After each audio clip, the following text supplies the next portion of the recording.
मेरे प्यारे साथियों, जैसा कि दुनिया में कहा जाता है कि अमेरिका किसी का सगा नहीं, और दूसरा यह भी कहा जाता है कि अमेरिका दुनिया की जो महाशक्ति है, इससे अगर किसी ने किसी भी प्रकार का पंगा लिया तो ये उसे बहुत बुरी पटखनी देता है। ये दोनों बातें सुनी तो जाती हैं, लेकिन एक घटना जिसने अमेरिका की इमेज पर बहुत बड़ा नुकसान पहुंचाया, वो घटना घटी थी 15 अगस्त 2021 को। क्या हुआ था? उस दिन अमेरिका अपने लगभग 20 साल के अतिक्रमण के बाद अफगानिस्तान को छोड़कर निकला था। आपको याद तो होगा कि वर्ष 2000 में अमेरिका अलकायदा को खत्म करने के लिए अफगानिस्तान आया था। ओसामा बिन लादेन को खत्म करने के लिए उसने अफगानिस्तान पर हमला किया। अलकायदा को मिटाते मिटाते खुद अफगानिस्तान में ही रुक गया, बड़ी संख्या में अपनी सेना को रखने लगा। लेकिन इसी बीच में घटनाएं बढ़ती गई, तालिबान वहां पर हावी होता गया और अफगानिस्तान को अमेरिका तालिबान के हवाले छोड़कर निकल लिया। ये कुछ तस्वीरें हैं जो अमेरिकियों को बार बार वैसे ही याद दिलाएंगी जैसे वियतनाम युद्ध उन्हें याद दिलाता है। ये तस्वीरें अगर आप देखें तो किस तरह अमेरिकी अफगानिस्तान से जा रहे हैं। ये वो तस्वीर है जिसमें आखिरी मेजर जनरल रैंक के जो व्यक्ति हैं, ये अफगानिस्तान को छोड़कर निकलते हैं। और उसी दिन एक और तस्वीर बाहर आई थी, जिस तस्वीर में आपने अफगानिस्तान के प्रेसिडेंशियल हाउस के अंदर बैठे हुए इन तालिबानियों को देखा था। ये वो तस्वीरें थी जिन्हें देख करके आप लोगों को यह एहसास हुआ था कि संभवतया अब तालिबान की हुकूमत आ जाएगी तो तालिबानी वो सब आतंक मचाएंगे जिसका अमेरिका ने दुनिया को डर बिठाया हुआ था। खैर, अमेरिका को इस बारे में जब पता चलता है कि यार तालिबान यहां पर आ गया है, तो ये बहुत बड़ी जरूरत है कि इसके आने की मेजर कारण समझे जाएं। अच्छा, ये बहुत ही इंटरेस्टिंग बात है कि आप और हमको लगता है कि अमेरिका को नहीं पता होगा कि इसके पीछे कौन जिम्मेदार है। पता उसको सब होता है, लेकिन वो ये चाहता है कि इसको पब्लिक में तो कम से कम मत लाओ कि हम क्यों हारे। लेकिन अमेरिका की एक पब्लिक फजीहत भी हुई। किन कारण से हुई? इन महाराज के कारण से हुई। ये वो व्यक्ति हैं जिन्होंने अमेरिका के सामने आंख उठाने का कार्य किया। अच्छा, बाय द वे, अगर आपको याद हो तो जिस अलकायदा के कारण अफगानिस्तान में हमला करने अमेरिका गया था, वो व्यक्ति था ओसामा बिन लादेन। अगर आपको ध्यान हो तो ओसामा बिन लादेन को मारने के लिए अमेरिका ने पाकिस्तान की मदद ली थी, लेकिन बाद में पता चला कि ओसामा पाकिस्तान में ही छुपा हुआ है। पाकिस्तान के एटबाबाद में अमेरिकी फोर्सेस ने आकर के ओसामा बिन लादेन को मारा था। अलकायदा के मारे जाने के बाद भी अमेरिका अफगानिस्तान में टिका हुआ था। पाकिस्तान को भर भर के खूब सारी मदद भी दे रहा था, क्योंकि वो उसी मदद के माध्यम से पाकिस्तान से अफगानिस्तान में हमला कर पा रहा था। लेकिन इन सब के बावजूद जब अमेरिका अफगानिस्तान से निकला तो उसे एक तस्वीर दिखी, जिस तस्वीर ने उसे बहुत ज्यादा इंसल्ट किया। और वो तस्वीर थी इस व्यक्ति की जिसका नाम है फैज हमीद। ये व्यक्ति कौन है? तो पता चलता है कि ये आईएसआई का चीफ है। ये आईएसआई का चीफ क्या कर रहा है? तालिबान का जब अफगानिस्तान में रूल आया तो ये तस्वीर 15 अगस्त की है, लेकिन जो खबर आप देख रहे हैं ये सितंबर 4 की है, जिसमें आईएसआई यानी पाकिस्तान की खुफिया एजेंसी का जो प्रमुख है वो अफगानिस्तान में देखा गया। अफगानिस्तान में तालिबान के लड़ाकों के साथ देखा गया। ऐसे में अमेरिका, जो कि इमरान खान पर खार खाए पहले से ही बैठा था, वो फैज हमीद को, जो कि आईएसआई चीफ है, इसे वहां देख करके बहुत चिढ़ जाता है। असल मायने में हुआ क्या था?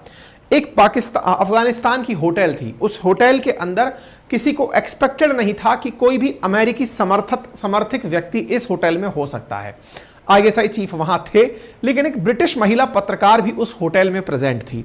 उन्होंने फैज हमीद की वो तस्वीर निकाल ली और उस तस्वीर को निकालकर उसने वर्ल्ड मीडिया में पब्लिक कर दिया कि अमेरिका कब ये समझेगा कि उसको निकालने वाले उसके अपने ही हैं। आज हम इस फैज हमीद की चर्चा क्यों कर रहे हैं? जिसने अमेरिका को इंसल्ट करवाया था अफगानिस्तान में, आज ये फैज हमीद जेल भेज दिया गया है।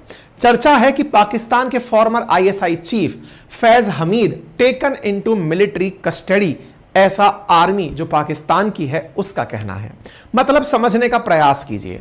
इमरान खान का शासन जब था, उस इमरान खान के शासन में आईएसआई, यहां की खुफिया एजेंसी, जैसे भारत के अंदर रॉ है, बिल्कुल उसी तरह से पाकिस्तान की जो आईएसआई है उसके चीफ अफगानिस्तान में तालिबान की मदद करते हुए दिखे थे, आज उन्हें भी उसी तरह जेल में भेज दिया है जैसे इमरान खान को जेल भेजा था। इमरान खान को जेल क्यों भेजा था बाय द वे?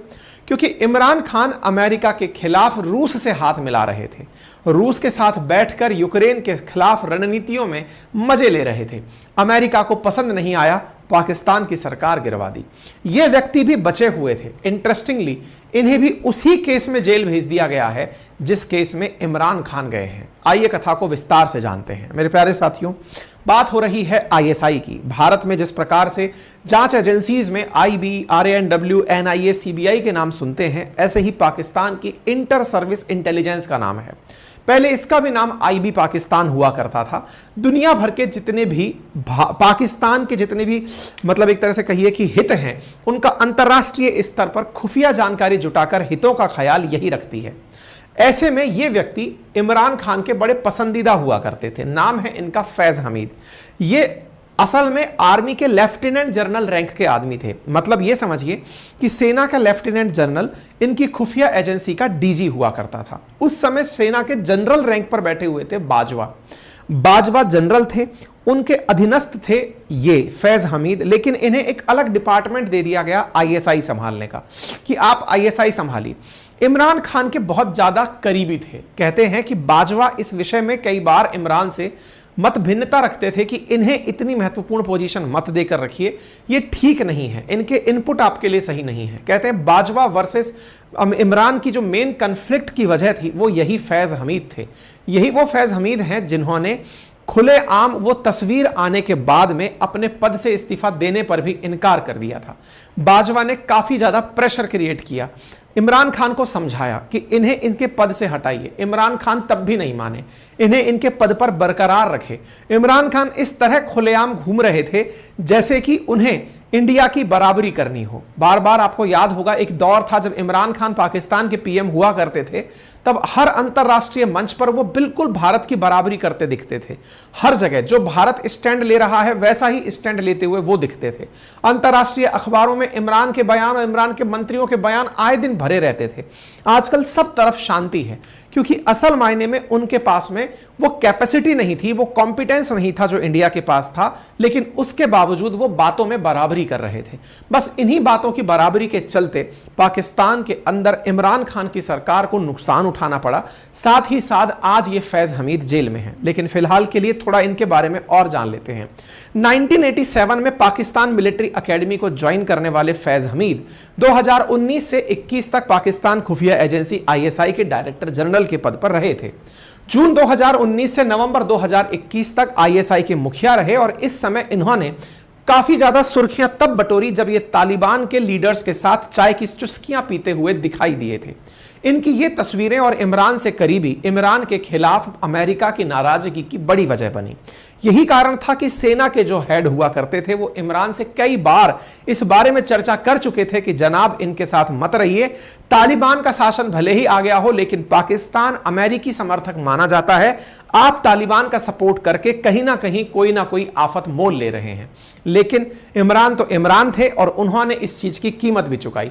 आईएसआई के कारण इमरान खान की जो हालत वर्तमान में हुई वो सबके सामने है। जावेद बाजवा कई बार, ये मतलब सुर्खियां हैं कि इमरान और बाजवा के बीच में कई बार कन्फ्लिक्ट हुआ फैज हमीद के लिए कि इन्हें आप इस पद पर मत रखिए क्योंकि इनके चलते अमेरिका आपसे नाराज हो सकता है। खैर, बात आती है साल 2023 की। यहां पर एक टॉप सिटी हाउसिंग के मैनेजमेंट ने फैज हमीद पर आरोप लगाते हुए कहा कि उन्होंने इसके मालिक मोइज खान के ऑफिस और घर पर छापेमारी की थी। अब आप देखिए किस तरह से इनको इनके पद से जाने के बाद घसीटा गया।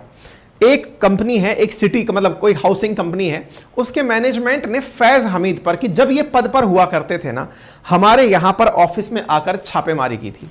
नवंबर 2023 में इस मामले में सुप्रीम कोर्ट ने हाउसिंग सोसाइटी के मालिक से कहा कि इसकी शिकायत रक्षा मंत्रालय में दर्ज कराएं, क्योंकि आईएसआई के चीफ लेफ्टिनेंट जनरल हुआ करते थे उस समय।